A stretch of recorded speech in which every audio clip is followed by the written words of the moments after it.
Deep Space is the Department of Education and Public Engagement's residency program for individuals of any discipline who are interested in a project which focuses on learning and visitor engagement. Launched in 2012, the residency length ranges from 1 week to 1 month and ties conceptually to MOCAD's exhibition programming. Deep Space residents produce an installation, public performance, talk, workshop, family day event, and often visit K-12 schools, colleges, and universities. This season, our Deep Space resident is Tirtza Evan. When you're real young, you don't think in terms of life and death, you know? You don't think about how important life is. Across the country, there are about 2,500 people serving life without parole. This is mandatory life in prison for a crime that they committed that happened when they were juveniles, and they're in prison for their natural life, as they call it. In other words, they'll be in until they die.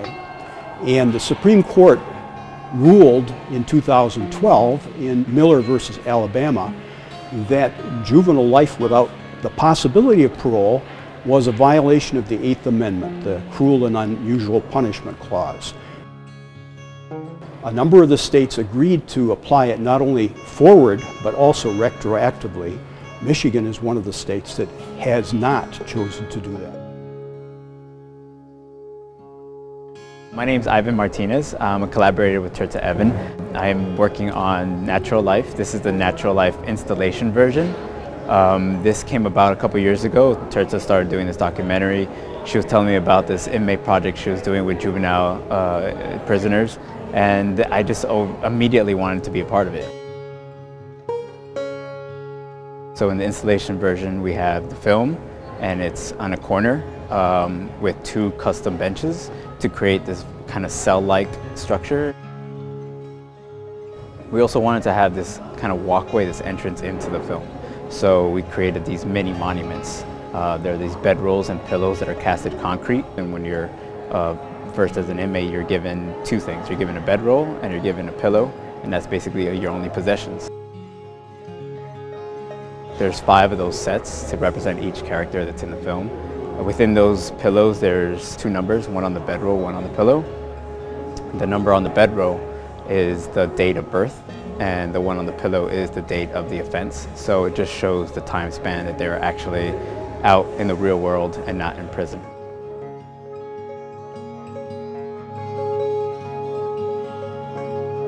The film focuses on 5 prisoners, and we hired teens who are basically the same age, same race, and so they kind of acted out these scenes, them being in the cell, sitting in the cell, just waiting in the cell. These kind of the day goes by, the monotony of the time was very captured very well.